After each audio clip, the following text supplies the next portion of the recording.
ఓం శుభంకర్యే నమః. అగజానన పద్మార్కం గజానన మహర్నిశం అనేకదంతం భక్తానాం ఏకదంతముపాస్మహే. గురుబ్రహ్మా గురుర్విష్ణు గురుర్దేవో మహేశ్వరః గురు సాక్షాత్ పరబ్రహ్మ తస్మై శ్రీ గురవే నమః. నిఖిల శ్రేయోదాయిని సర్వకార్యసిద్ధిప్రద పరబ్రహ్మస్వరూపిణి శుభంకరీ నమోస్తుతే. అస్మత్ శ్రీ గురుచరణారవిందాభ్యాం నమః. శ్రీ మహాగణేశాయ నమః. ఆదిత్యాది నవగ్రహ దేవతాభ్యో నమో నమః. ఓం శ్రీ శుభంకర్యై నమః. శ్రీ శ్రీ శ్రీ గణపతి సచ్చిదానంద సద్గురుభ్యో నమో నమః. ఓం శుభంకర్యే నమః. అగజానన పద్మార్కం గజానన మహర్నిశం అనేకదంతం భక్తానాం ఏకదంతముపాస్మహే. గురుబ్రహ్మా గురుర్విష్ణు గురుర్దేవో మహేశ్వరః గురు సాక్షాత్ పరబ్రహ్మ తస్మై శ్రీ గురవే నమః. నిఖిల శ్రేయోదాయిని సర్వకార్యసిద్ధిప్రద పరబ్రహ్మస్వరూపిణి శుభంకరీ నమోస్తుతే. అస్మత్ శ్రీ గురుచరణారవిందాభ్యాం నమః. శ్రీ మహాగణేశాయ నమః. ఆదిత్యాది నవగ్రహ దేవతాభ్యో నమో నమః. ఓం శ్రీ శుభంకర్యై నమః.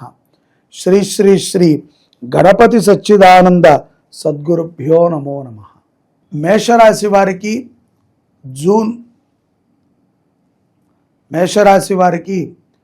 జూలై నెలలో గల గోచార ఫలితాలను తెలియచేస్తున్నాము. శ్రద్ధగా ఆలకించండి. ఈ యొక్క మేషరాశి వారికి సర్వసాధారణంగానే చాలా దృఢమైనటువంటి మనస్తత్వంతో ఉంటారు వీరు. అయినప్పటికీ కొన్ని సందర్భాలలో కొంత వీళ్ళే కృంగిపోతూ ఉంటారు. ఏంటో తెలియనటువంటి ఒక కన్ఫ్యూజింగ్లో ఉంటారు. ఎక్కడో ఏదో తెలియనటువంటి ఒక అమాయకత్వంలో ఉంటారు.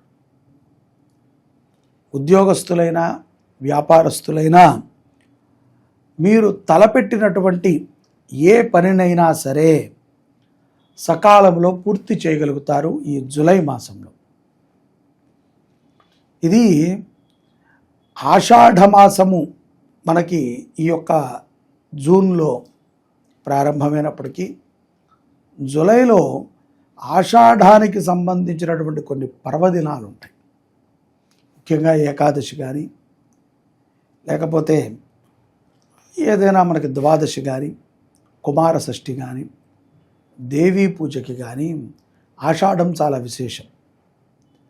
ఉద్యోగ వ్యాపారాల యందు ఏదో తెలియనటువంటి కన్ఫ్యూజ్ ఉన్నటువంటి వాళ్ళు, ఎందుకో తెలియదండి, మా ప్రయత్నం అయితే మేము 100కి 100% పెట్టి చేస్తున్నాము, ఎక్కడో మాకు అది కనెక్ట్ అవ్వట్లేదు, ఎక్కడో మేము చిన్నపాటి ఇబ్బందికి గురవుతున్నాము, అప్రశాంతత మాకు బాగా ఉంది, డబ్బు వస్తుంది కానీ ఏదో తెలియదు, ఒక రకమైనటువంటి మంకుతనంలోకి వెళ్ళిపోతున్నాం అని అనుకునేటువంటి ఈ యొక్క మేషరాశి జాతకులు జూలైలో కొన్ని జాగ్రత్తలను తీసుకోవాలి. ముఖ్యంగా ఇతరులకి మీరు సలహాలు చెప్పటం మానేయండి.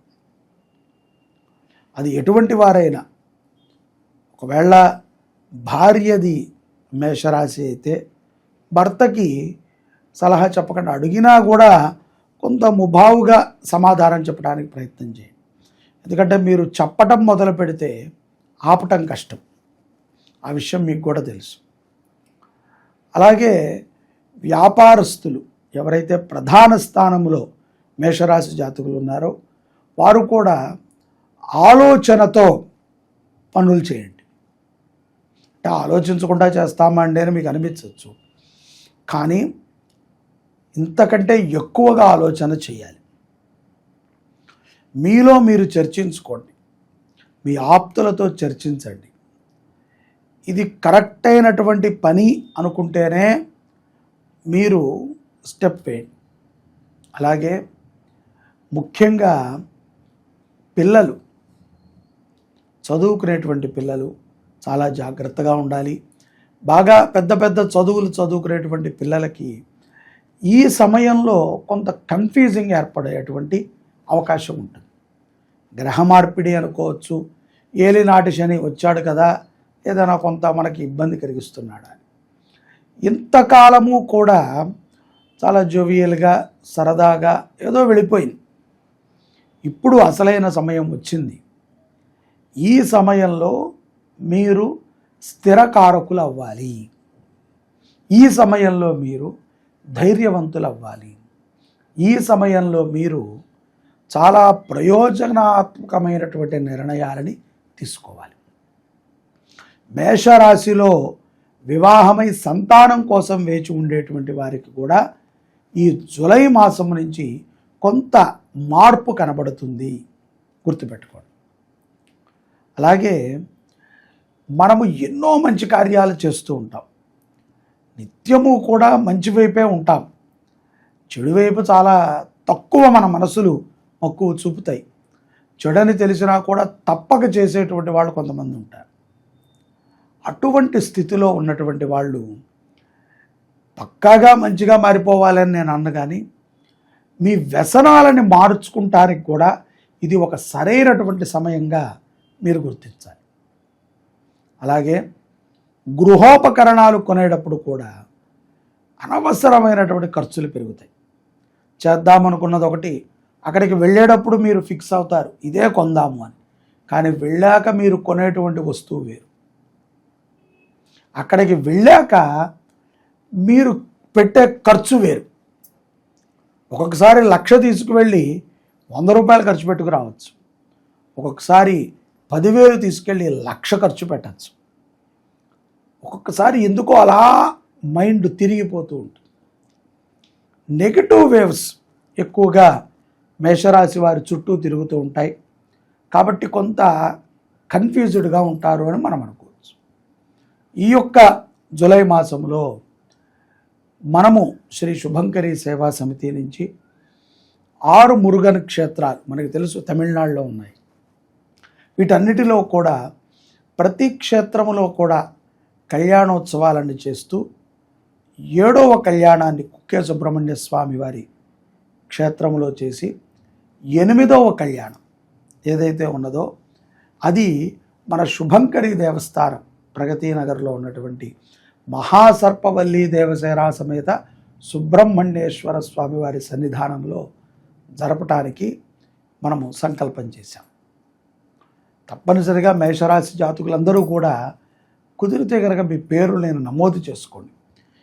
ఇన్ని క్షేత్రాలలో ఏకకాలంగా కళ్యాణాలు జరగటం అనేటువంటిది చాలా విశేషమైనటువంటి సంకల్పం. మనకి సుబ్రహ్మణ్య స్వామి కళ్యాణం ఒకటే కాదు, అనేక విషయాల యందు మనల్ని అనుగ్రహిస్తాడు. భూ విషయాలు బాగోకపోయినా, అలాగే గృహములో అప్రశాంతత ఉన్నా, అనారోగ్య బాధన ఉన్నా కూడా మనని కాపాడగలిగిన ఏకైక పరమాత్మ సుబ్రహ్మణ్యేశ్వర స్వామి. ఈ యొక్క పౌర్ణమి తర్వాత జూలై 10వ తారీఖు తర్వాత కొన్ని మార్పులు మీ జీవితంలో కలుగుతాయి. ఆ యొక్క మార్పుల ద్వారా మంచి నిర్ణయాలను తీసుకుంటారు. కొత్తింటికి అడ్వాన్స్ ఇవ్వడం జరుగుతుంది మేషరాశి వారు. అలాగే భార్యాభర్తల మధ్య ఏదైనా స్పర్ధలు ఉంటే అవన్నీ కూడా తొలగుతాయి. వాటితో పాటుగా ఆనందకరమైనటువంటి సందర్భాలు కొన్ని జరుగుతాయి. తల్లిదండ్రుల ఆరోగ్యం పట్ల శ్రద్ధని పెంచుకునే విధంగా మీ ఆలోచన ఉంటుంది. ముఖ్యంగా చెప్పుడు మాటలు వినకండి. మీరు ఎవరికి కూడా ఇతరుల మీద చెప్పకండి. ప్రేమతో ఉండండి, భక్తితో ఉండండి, ధర్మంగా ఉండండి. సకల విజయాలని కూడా మీరు ఇట్టే సాధించగలుగుతారు. మేషరాశి జాతకులు జూలై మాసంలో శ్రీ సుబ్రహ్మణ్యేశ్వర స్వామి వారి దివ్యక్షేత్రాలు తమిళనాడులో మనకు ఉంటాయి.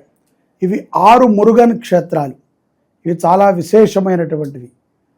కొన్ని పర్వతం మీద ఉంటే, కొన్ని సముద్రం దగ్గరలో మదురై దగ్గరలో ఉంటాయి. ఈ యొక్క క్షేత్రాలని జీవితంలో ఒకసారి దర్శిస్తేనే మహాపుణ్యం.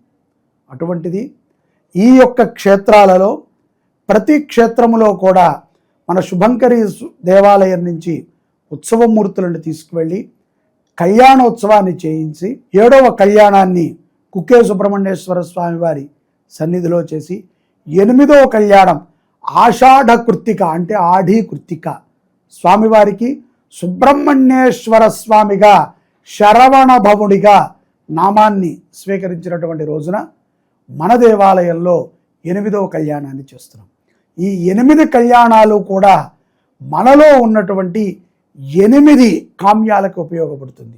మొదటి కామ్యము వివాహం, రెండోది సంతానము, మూడోది పుట్టినటువంటి సంతానము ఆరోగ్యంగా ఉండటం, నాలుగోది సంసార జీవితం బాగుండటం, ఐదోది కోర్టు, ఆరవది మనకి ఉన్నటువంటి మానసిక చాంచల్య దోషాలన్నింటినీ కూడా నివృత్తి చేసేది, ఏడవది శారీరకముగా మనకి ఉన్నటువంటి బాధలు, ఎనిమిదవది అత్యంత విశేషమైనటువంటిది ఇవాళ రేపట్లో పిల్లలకి మాటలు రావట్లేదు, చాలా మగతగా ఉంటున్నారు. ఎంతకాలమైనా సరే ఈ యొక్క ఆర్టిజం ప్రాబ్లం చేత మాటలని పలుకులని పలకలేకపోతున్నారు. అటువంటి ఆర్టిజం సమస్యల నుంచి తొలగించబడుతుంది. కాబట్టి ఈ కళ్యాణోత్సవంలో ప్రతి ఒక్కరూ కూడా పాల్గొని శ్రీ శరవణ భవ సుబ్రహ్మణ్యేశ్వర అనుగ్రహాన్ని పొందండి.